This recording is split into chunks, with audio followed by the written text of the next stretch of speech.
नमस्कार साथियों, आपका मैं साहित्य अकेडमी में स्वागत है। आज हम आपको बोली अथवा विभाषा पढ़ाने वाले हैं।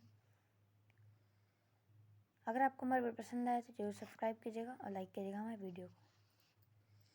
चलिए दोस्तों, पढ़ते हैं बोलियां एवं विभाषा।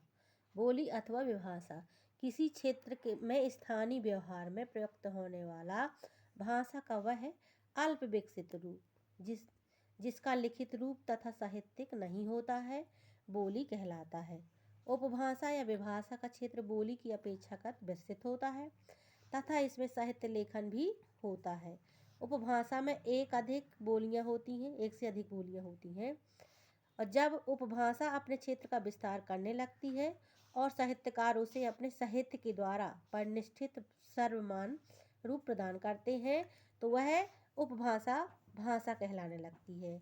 हिंदी भाषा का विकास संस्कृत, पाली, प्राकृतिक व अपभ्रंश के क्रम में हुआ था, जिससे अपभ्रंश में शौरसेनी, मागधी, अर्धमागधी तथा खस क्षेत्रीय रूपों में हिंदी की 5 उपभाषाओं जैसे राजस्थानी हिंदी, पश्चिमी हिंदी, पूर्वी हिंदी, बिहारी हिंदी और पहाड़ी हिंदी का विकास हुआ। राजस्थानी हिंदी, पश्चिमी हिंदी, पूर्वी हिंदी, बिहारी हिंदी और पहाड़ी हिंदी को उपभाषा इसलिए कहा जाता है कि इसके अंतर्गत अनेक बोलियां तथा उपबोलियां हैं। इसमें पहाड़ी हिंदी को छोड़कर अन्य सभी में पर्याप्त साहित्य उपलब्ध है। इन सभी उपभाषाओं का साहित्य हिंदी साहित्य के अंतर्गत पढ़ा तथा पढ़ाया भी जाता है। अंत में इन सबको हिंदी की उपभाषाएं माना जाता है। अपभ्रंश एवं उससे विकसित हिंदी की उपभाषाएं प्राकृतिक भाषा और उपभाषा तो शौरसेनी पश्चिमी हिंदी और राजस्थानी में आएगा, अर्धमागधी पूर्वी हिंदी, मागधी बिहारी हिंदी, खस पहाड़ी हिंदी। इन उपभाषाओं की समान विशेषताएं अग्रलिखित हैं। अब पढ़ते हैं राजस्थानी हिंदी। यह उपभाषा सारे राजस्थान में सिंध और मालवा जनपद में बोली जाती है। कहाँ बोली जाती है? सिंध और मालवा जनपद में।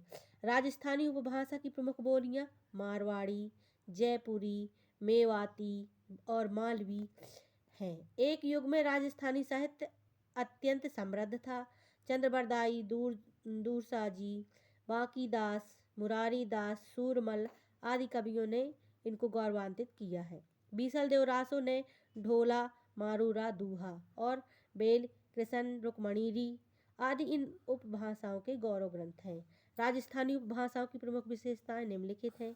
ये उपभाषा टा वर्ग बहुल में जैसे दिया ला, आड़ा, डा अधिक प्रयुक्त होती हैं। दूसरा है हिंदी को के स्थान पर न से, के स्थान पर सु और का के स्थान पर की, के स्थान पर रो, रा, री तथा को, का, की होता है। तीसरा है पुल्लिंग एकवचन अकारांत जैसे तारो, थारो बहुवचन और त्रियक एकवचन अकारांत होता है जैसे तारा कई तारे, थारा तुम्हारे।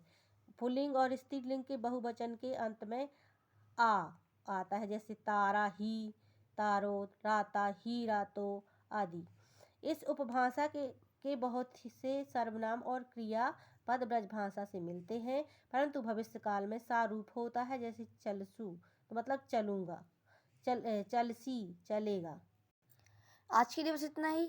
हम अगला वीडियो चालू करेंगे बिहारी हिंदी में, हम आपको समझाएंगे। अगर आपको हमारी वीडियो पसंद आए तो कृपया करके लाइक कीजिएगा और हमारे चैनल को सब्सक्राइब कीजिएगा और आपको जैसा वीडियो लगे कमेंट करके जरूर बताइएगा। धन्यवाद।